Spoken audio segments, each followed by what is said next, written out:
Welcome again guys to my channel. This is Janel Idanyo. At sa video ko ito, ituturo ko po sa inyo kung paano po natin i-update ang ating credit wallet to GrabPay wallet. Lalong-lalo na po sa mga new migrated MoveIt account po, no? So ito po yung nagiging kadalasang problema po nila. Dahil po pag once mag-login na po sila sa kanilang Grab driver app, ang lumalabas po sa two types of wallet nila ay which is yung credit wallet at saka cash wallet. So which is hindi po yan tama. Kailangan po nating i-update muna para po magiging GrabPay wallet na po. So sundan nyo po ang video ko na ito guys at ituturo ko po sa inyo po kung paano ko po i-update yung GrabPay wallet ko po. At ito po yun guys, ang two types of wallet ni Grab driver app.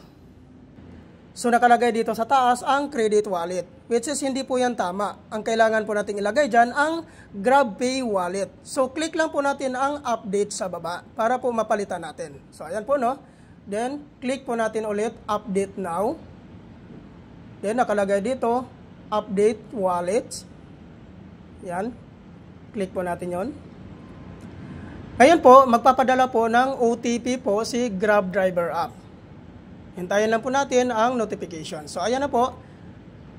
Ang gagawin natin dito, so ilagay po natin dito ang OTP po ni Grab driver app. So, ayan, sulat lang po natin. So, after nyan, automatic po siya mag-generate. So, ayan po. Click natin ang continue. Nakalagay po dito sa baba guys, yung MoveIt driver at saka Grab driver. So, which is maglalagyan po tayo sa Grab driver. So, ito po yung i-click po natin sa baba, yung Grab driver po natin. So, ayan po. I-click po natin yan, ang Grab driver po natin. So, ayan. Ayan, automatic na po na, ano guys, your wallet are update. So, ayan po no, ang gagawin natin, i-click lang po natin itong nakalagay po sa baba, yung done. So, ayan po guys, kung napapansin nyo po, no, so napalitan na po yung natin, yung credit wallet natin kanina ay nagiging GrabPay wallet na po. So, ganun lang po kadali po para po real time na po yung pagka-cash out po natin dito sa ating Grab driver app po natin. Kung sakali po guys, wala pong nakalagay na update wallets po sa inyong Grab driver app, sa baba po na inyong two types of wallets, ang last option po natin dito guys, no, which is yung text po ni MoveIt or ni Grab. Kung napapansin nyo po doon guys, sa text po ni Grab, makikita po natin doon, kagaya po nito. So, may link po yan. So, dyan nyo po, i-update po yung KYC nyo po. Yan po yung pinaka-last option po natin para po ma-update po yung KYC po natin.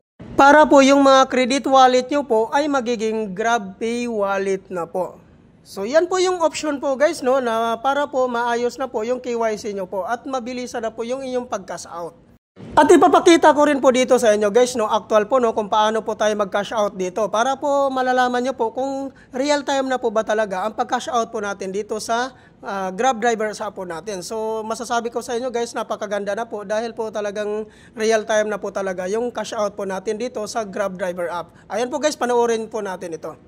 So i-click lang po natin itong cash wallet dahil po mag-transfer po tayo ng pera po natin papunta po sa ating GrabPay wallet. So ngayon, ang gagawin po natin dito ay kailangan lang po natin itong i-click ang transfer po dito. Guys, ito pong nakalagay po sa bandang right side po, no, yung transfer. Click po natin yung transfer, ayan.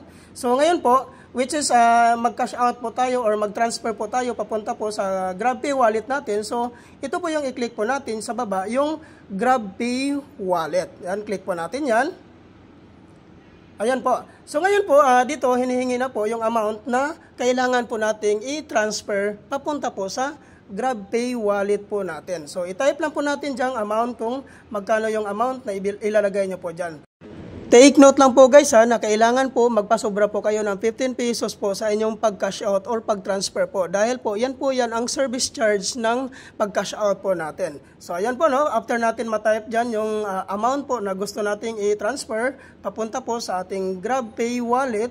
So ang gagawin natin dito guys ay kailangan naman po natin itong i-click ang continue po. Ayan po no, i-click po natin yung continue. So, ayan po no. So, nakalagay dito guys, ito na po yung total amount, 615. Then, nakalagay po dito sa baba, yung naka-highlight na green, ito po yung transfer. So, click po natin yung transfer po guys. So, kung napapansin nyo po guys, transfer successful. Andyan din po yung amount. Click po natin yung done. Ayan po guys, tapos na po tayo. Nag-transfer po sa cash wallet, papunta po sa ating GrabPay wallet. Then, check po natin guys kung nandoon na po. Ayan po guys, pumasok na po yung 615 po na transfer po natin, papunta po sa ating GrabPay wallet. So napakadali lang po guys, no? Unlike po doon sa MoveIt po na abutin po halos ng isang araw po bago po papasok sa ating GrabPay wallet. Ang gagawin natin dito ay pupunta po tayo sa ating mga Grab Passengers app po, no, para po mai-transfer naman po natin ito papunta po sa ating GCash account. So napakadali lang po talaga dito guys, mag-cash out po or mag-transfer po sa ating mga pera po papunta po sa ating GCash. Then click po natin ang payment. Ayan po. So wala pong pagkakaiba po guys, no, sa pag-transfer po natin sa GCash, no, dahil po nandito na po yung pera natin sa ating GrabPay wallet po. So ang gagawin natin dito ay i-click lang po natin itong transfer. So automatic po guys, nakikita po kagad natin yung GCash account po natin dito, no. So which is kung nakapag-transfer ka na po dati sa GrabPay, so automatic po, ayan po, click po natin. Then type po natin yung amount. Yan, 600 po. Yung 15 po, wag nyo na pong isali, yun dahil po service charge nila po yun. After po natin ma-check, no, kung tama na po yung total na ita-transfer po natin, ang gagawin po natin dito ay kailangan i-click po natin itong naka-highlight na green na transfer. Ayan. Lagay po natin yung pin po natin sa GrabPay. Then, automatic po yun guys, nakalagay dito, transfer in progress, sending 600. So, click po natin done. Ayan po guys, automatic na wala na po yung amount natin dyan dahil po transfer na po natin.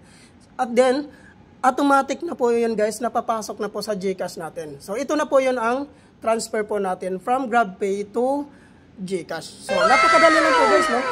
Ganun na po kadali at wala na pong hassle po mag-cash out or mag-transfer po sa pera po natin papunta po sa GCash po natin.